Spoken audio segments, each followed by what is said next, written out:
ಯಾವತ್ತಿದ್ದರೂ ಶಿಷ್ಟರ ಬದುಕಿಗೆ ಹರಿಯೇ ಆಧಾರ. ಒಂದು ಜನಾಂಗಕ್ಕೆ ವಿರೋಧಿಯಾಗಿರುವ ಒಂದು ಹೆಸರಿಟ್ಟುಕೊಂಡು ಕೆಟ್ಟವರನ್ನು ಶಿಷ್ಟರು ಅಂತ ಹೇಳಲಿಕ್ಕಿಲ್ವೋ? ಆಚರಣೆಯಿಂದ ಬರುವುದು.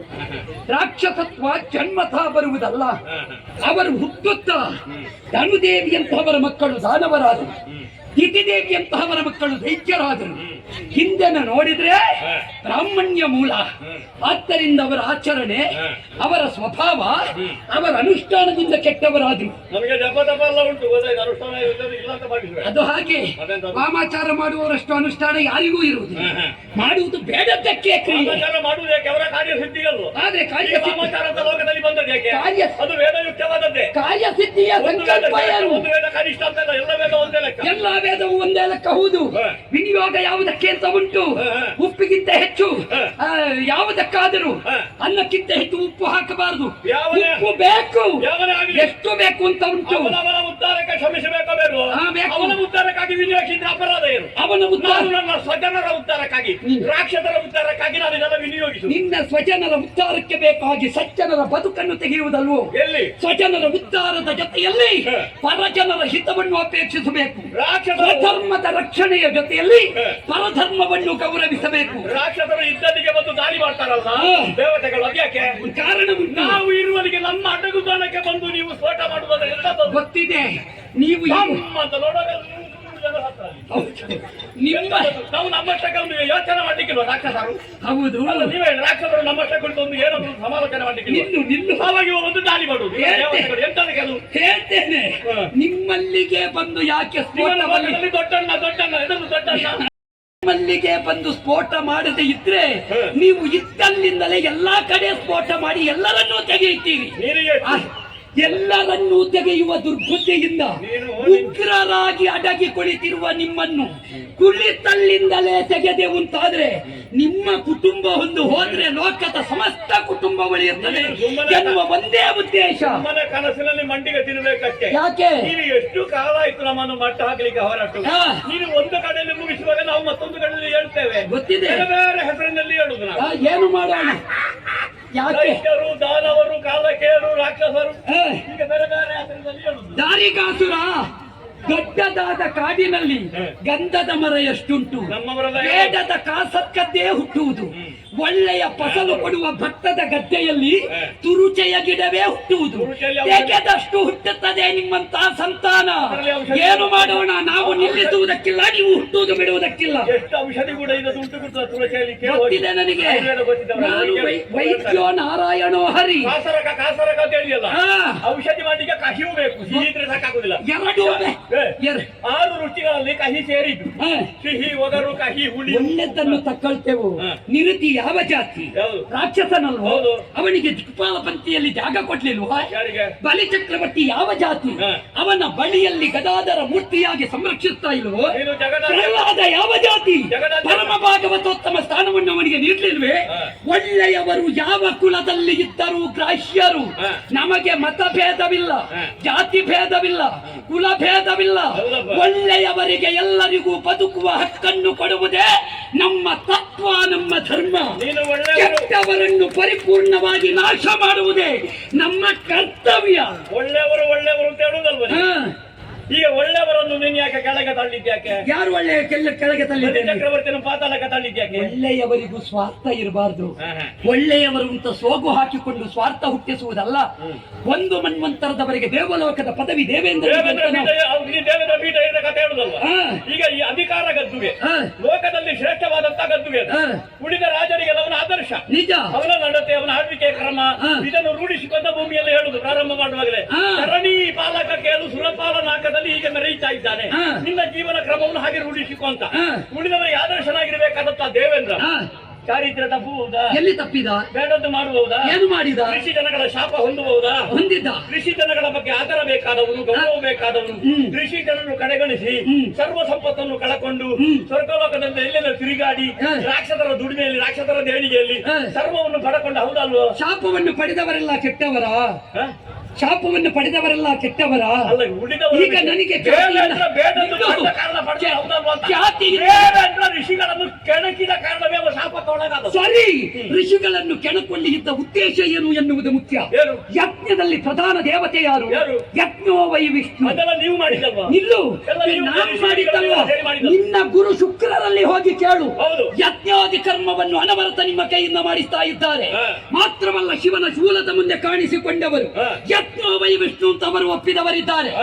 ಅಂತ ಶುಕ್ರರಲ್ಲೇ ಕೇಳು. ಹಾ. ಅಲ್ಲ, ನಿಮ್ಮ ವಂಶಿಕವಾದಂತಹ ಹಿನ್ನೆಲೆವುಳ್ಳ ಭೃಗುಗಳಲ್ಲಿ ಕೇಳು. ಹಾ. ಯಜ್ಞದಲ್ಲಿ ಪ್ರಧಾನ ದೇವತೆ ವಿಷ್ಣು, ಹಾ. ಮತ್ತಿನ ಎರಡನೆಯ ಸ್ಥಾನ ಇಂದ್ರನಿಗೆ. ಹಾ. ಅಂತ ಇಂದ್ರನನ್ನು ಈ ಸ್ಥಾನದಲ್ಲಿ ಕುಳ್ಳಿರಿಸುವಲ್ಲಿ ಸಮಸ್ತ ಋಷಿಗಳಿಂದ ಆಶೀರ್ವಾದ ಉಂಟು. ಹಾ. ಹಾಗಿದ್ರೆ ದೇವೇಂದ್ರ ಯಾಕೆ ಹೀಗೆ ಮಾಡಿದ? ಯಾಕೆ? ಕಾರಣ ಇದ್ದೇ ಇದೆ. ಏನು ಕಾರಣ? ಗೌತಮನ ವಿಷಯವನ್ನು ತೆಗೆದುಕೋ. ಹಾ. ಕತ್ತಲೆ, ಗೌ ಅಂದರೆ ಧರ್ಮ, ಹ. ತಮ ಅಂದ್ರೆ ಕತ್ತಲೆ. ಹಾ. ಅವರು ಸ್ವಾರ್ಥ ರಹಿತವಾದ ತಪಸ್ಸು ಮಾಡಬೇಕಾಗಿತ್ತು. ಆಹಾ. ಸ್ವಾರ್ಥಪರವಾದ ಚಿಂತನೆಯ ತಪಸ್ಸು. ಹಾ. ಇಂದ್ರನಿಗಿಂತಲೂ ಅಧಿಕವಾದ ನೆಲೆಯನ್ನು ಹೊಂದಬೇಕು. ಒಬ್ಬ ಸಂಪಾದನೆ ಮಾಡಬಾರ್ದು. ಹಾಗಾದ್ರೆ ಸಂಪಾದನೆ ಮಾಡುವ ಹಾಗೆ ಮಾಡಬೇಕು. ದೇವೇಂದ್ರಗಿಂತ ಹೆಚ್ಚೊಬ್ಬ ಸಂಪಾದನೆ ಮಾಡಬಾರ್ದು. ಬೇಕಾಗಿಲ್ಲ ನ್ಯಾಯ. ನೇರ ದಾರಿಯಲ್ಲಿ ಮಾಡಿರೋ ಯಾರು ನೇರ ಬೇಡ ಅಂತ ದಾರಿಯಲ್ಲಿ ಹೇಳ್ತಾರೆ. ಮಾಡಿದ್ದಲ್ಲ ಅವರು. ನೀವು ಮಾಡಿದ್ದೇ ವಕ್ರ ದಾರಿಯಲ್ಲಿ. ತಪಶ್ಚರ್ಯ ಇರುವುದು ಹೇಗೆ ಅವರದ್ದು? ಗೌತಮರದ್ದು ನಿಮ್ಮ- ಏನೋ ವಕ್ರ ಮಾರ್ಗ ಹಿಡಿದಿದ್ದಾರೆ. ಮತ್ತೆ ಏನು ತಪಶ್ಚರ್ಯ ಇಲ್ಲ ಏನು ಉಂಟು? ವಕ್ರ ಮಾರ್ಗ ಅವರದ್ದು? ಸಂಕಲ್ಪ ಶುದ್ಧಿ ಉಂಟೆ? ಹಾ. ಇಲ್ಲವಲ್ಲ. ಹಾ. ಕೇಳುವುದೇ ಹಾ. ಇಂದ್ರಾದಿಗಳನ್ನು ಗೆಲ್ಲುವವರ, ಯೋನಿಜರಿಂದ ಸಾವಿಲ್ಲದವರ. ಹಾ. ನಿಮಗೆ ಒಂದೊಂದು ವರ ಕೇಳಲಿಕ್ಕೆ ಸಿಗುವುದು. ಹಾ. ಕೊಡುವುದು ಯಾರು? ಯಾರು? ನನ್ನ ಮಗನು, ನನ್ನ ಮತ್ತೊಂದು ರೂಪವಾದ ಹರನು.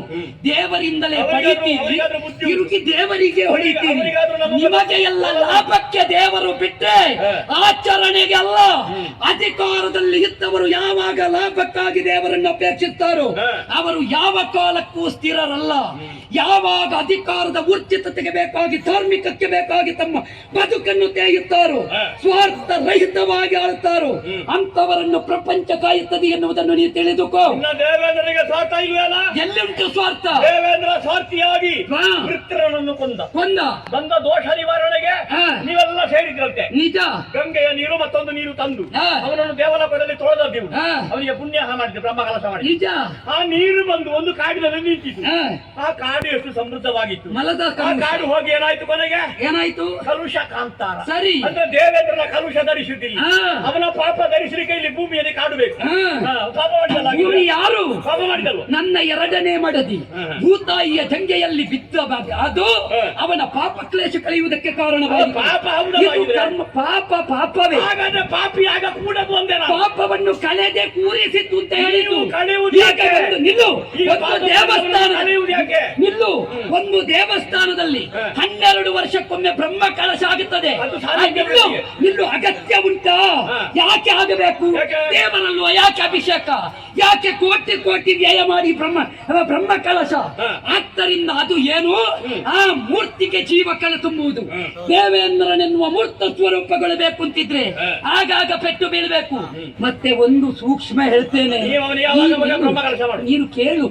ಒಂದು ಸೂಕ್ಷ್ಮ ಹೇಳ್ತೇನೆ, ಎಂತದದು? ಎಷ್ಟೇ ದೊಡ್ಡ ಅಧಿಕಾರದಲ್ಲಿ ಇರಲಿ ಹಾ. ಅವನಿಗೆ ಆಗಾಗ ಪೆಟ್ಟು ಬೀಳದೇ ಇದ್ರೆ ಅವನು ಸರಿಯಾದ ಅಧಿಕಾರ ನಡೆಸುವುದಿಲ್ಲ.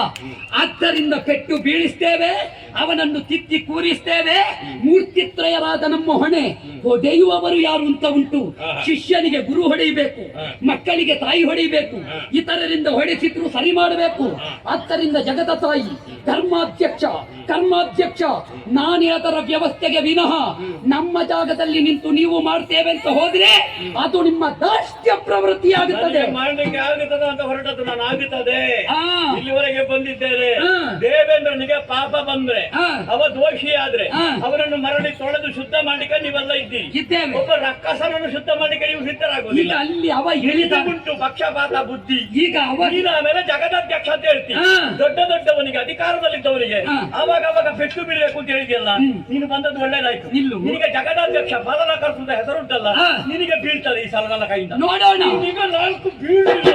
ಇಷ್ಟರವರೆಗೆ ಪುಣ್ಯಾತ್ಮರು ಅಂತ ಹೇಳಿದ ನಿನ್ನ ಸಂತಾನದಲ್ಲಿ ಕುಳಿತವರು ಒಬ್ಬರು ಉಳಿಲಿಲ್ಲ. ನಮ್ಮ ಪಾಪಿಗಳಿಗಲ್ಲ ನಾಕ. ರಾಷ್ಟ್ರಪತಿ ಹೆಸರು ಗೊತ್ತಿಲ್ಲ ನಿನಗೆ. ಆ, ಪುಣ್ಯ ಜನರು. ಪುಣ್ಯ ಜನರು ಅಂತಂದ್ರೆ ಪುಣ್ಯ ಜನರ ದೇವತೆಗಳಿಗೆ ಹೆಸರಿಲ್ಲ, ರಾಕ್ಷಸರಿಗೆ ಇರು. ಜನ ಅಂದ್ರೆ ಅರ್ಥ ಏನು? ಏನು? ರಾಕ್ಷಸ ಅಂತ. ಹಾ. ಪುಣ್ಯವನ್ನು ನುಂಗುವವರು ಅಂತ. ಹಾ. ನೀವು ಪುಣ್ಯ ಅಂತ ಹೇಳಿ ನುಂಗುವುದನ್ನು ಹಾ. ಈ ಸಲ ಪೂರ್ತಿ ನಿಲ್ಲಿಸ್ತೇನೆ. ನಿನ್ನನ್ನು ಪಾಪಿಯಿಂದ ಮಾಡ್ತೇನೆ. ನೋಡೋಣವೇ? ತಿರುಗಿಸ್ತೀಯಾ?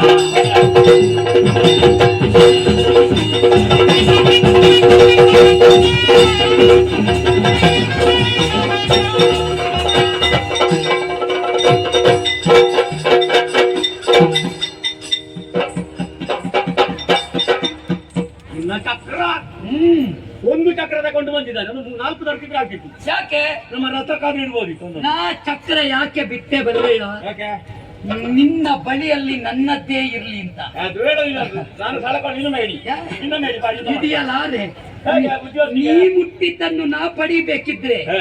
ನಿನ್ನನ್ನೊಂದು ತೆಗೆಯದೆ ಪಡೆದೇನಾ? ಅಷ್ಟು ಸುಲಭ ಅಂತ ಭಾವಿಸಿದ್ದೆ ತೆಗಿಲಿಕ್ಕೆ? ಹಾಗಲ್ವೋ? ಮತ್ತಾರು? ನಿನ್ನಲ್ಲಿರುವ ಕಲುಷವನ್ನು ತೆಗೆದು ಹೇ. ನೀನು ಒಬ್ಬ ಪುಣ್ಯಾತ್ಮ ಆಗಬೇಕು, ಆ ನಂತರವೇ ಪಡೆಯುತ್ತೇನೆ. ನೀನು ಕಲುಷ ಉಂಟು ಅಂತ ಹೇಳಿದ್ರೆ ಹಾ. ಅದು ನಾನು ಇಲ್ಲ ಎಂಬ ವಿಶ್ವಾಸ ಹೊಂದಿದವನು. ನೀ ವಿಶ್ವಾಸವನ್ನು ನನಗೊಂದು ಹೊಂದಿದೆ. ಒಳ್ಳೆ ಲಕ್ಷ್ಯ ಉಂಟು, ಹಾ, ದಾನವರ ಉದ್ಧಾರ. ಒಳ್ಳೆಯದು. ಅದಕ್ಕಾಗಿ ಶ್ರಮಿಸುವ ಕಾಲಕ್ಕೆ ಏನಾಯ್ತು? ಹಾ, ಹರಿಯ ಕೈಯಲ್ಲಿ ಆಯುಧ ಇಲ್ಲ ಅಂತ ಆಯ್ತು. ಈಗ ಹಾ. ಆಯುಧ ನಮ್ಮ ಕೈಗೆ ಬಂದಿದೆ. ನಮಗೆ ಆಯುಧ ಇದನ್ನು ಬೇಕು. ಕೊಂಡು ಹೋಗಿ ವಸ್ತು ಸಂಗ್ರಹಾಲಯದಲ್ಲಿ ಇಡ್ತೇನೆ. ಆಡಿಕೊಳ್ಳುವವ. ನಾರಾಯಣ ಕೈಲಿದ್ದ ಚಕ್ರ ನೋಡಿ ಹಾ, ತಲಾಂತರಗಳಿಂದ ಮತ್ತೆ ನೋಡ್ತಾ ಇರ್ತಾನೆ. ಹಾ. ಓ, ದಾರಿಗಾಸುರ ವಿಕ್ರಮ ಅದು ಎಷ್ಟು ದೊಡ್ಡದು. ಒಂದುಂಟು. ಪಾಲನಾಕರ್ತೃವಾದ ಹರಿಯ ಕೈಲಿದ್ದಂತ ಚಕ್ರವನ್ನು ಸೆಳಕೊಂಡಂತ ವಿಕ್ರಮಿ. ದಾರಿಗಾಸುರ, ನೀನು ವಸ್ತು ಸಂಗ್ರಹಾಲಯದಲ್ಲಿ ಹಾ. ಸುದರ್ಶನವನ್ನು ಇಟ್ರೆ ಹಾ. ಕೆಲವೇ ದಿನದಲ್ಲಿ ನಿನ್ನ ಅಸ್ಥಿ ಪಂಜರ ವಸ್ತು ಸಂಗ್ರಹಾಲಯದಲ್ಲಿ ಕಾಣಲಿಕ್ಕೆ ಸಿಕ್ಕಿತು. ಅದು ಯಾಕೆ? ಕಾರಣ ಏನು? ಇದು ಪರಮ ಪೂಜ್ಯವಾದ ಸುದರ್ಶನ. ನೀನು ಪೂಜೆ ಮಾಡ್ತೇವೆ ಅವತ್ತಿಗೆ? ನಾನು ಅದಕ್ಕಿಂತ ಮಿಗಿಲು ಅಂತ ಒಪ್ಪಿಕೊಂಡು ಆದಿಮಾಯಿಯಿಂದ ದತ್ತವಾಗಿರುವಂತಹದ್ದು. ಹಾ. ಆದರೆ ನೀವೆಲ್ಲದನ್ನು ಗ್ರಹಿಸಬೇಕು, ಪಡೀಬೇಕು ಅಂತಿದ್ರೆ ಹಾ. ಮೃತ್ಯುತ್ವವನ್ನು ಹೊಂದಿದವರು, ಹ್ಮ್. ಅಮೃತ ತುಲ್ಯವಾದದ್ದು ಒದಗಬೇಕು ಅಂತಿದ್ರೆ ನಿಮಗೆ ಏನಾದ್ರೂ ಈ ಸಲ ಅಮೃತೇಶ್ವರಿ ಅನುಗ್ರಹವೇ ಆಗಬೇಕು. ನಾನು ಅಮೃತ. ಆ, ನಾನು ಅವಳಲ್ಲಿ ಹೋಗಿ ಬಂದದ್ದು. ಅವಳಿಂದ ಅನುಗ್ರಹ ಅವಳ ಪಡೆಯಬೇಕು. ಪಾದಕ ಬಡವಟ್ಟು ಬಂದದ್ದು. ಒಳ್ಳೆಯದು. ಹಾ. ಸಾಮಾನ್ಯಳಲ್ಲ ಅವಳು. ಏನಿದ್ರ ಮಹಿಮೆ? ಕೆಟ್ಟವಳು. ಎಣಿಸುತ್ತಾ ಹೋದಂತೆ 999 ಹಾ. ಮತ್ತು ಒಂದು ಸೇರಿಸಿದ 1000 ಹಾ. ಸಹಸ್ರ ಅರಗಳುಳ್ಳದು ಎಂಬ ಅರ್ಥದಿಂದ ಸಹಸ್ರಾರವೆನ್ನಲೇ, ಹಾ. ವೃತ್ತಾಕಾರವಾಗಿರುವುದರಿಂದ ಚಕ್ರವೆನ್ನಲೇ, ಹಾ. ಕಾಣುವುದಕ್ಕೆ ಯೋಗ್ಯವಾಗಿರುವುದರ ಸುದರ್ಶನವೆನ್ನಲೇ, ಹಾ. ಇದನ್ನು ಕಚ್ಚಲೆ, ಮೂಸಲೆ, ತಿನ್ನಲೆ. ನೀನು ಹೀಗೆ ಸಾಮಗಾನ ಅಂದ್ರೆ ಸಾಮಗಾನವನ್ನು ಹಾಡುತ್ತಾ ಅದರ ಮುಂದೆ ನೀ ಸಾಮಗನಾಗು. ಇದನ್ನು ಎಂತ ಮಾಡುದು ಅಂತ ನೋಡುದು ನನಗೆ ಆಲೋಚನೆ ಮಾಡಿ. ಆವಾಗ ಅಮೋಘವಾದ ಅನುಗ್ರಹ ಆಗುತ್ತದೆ.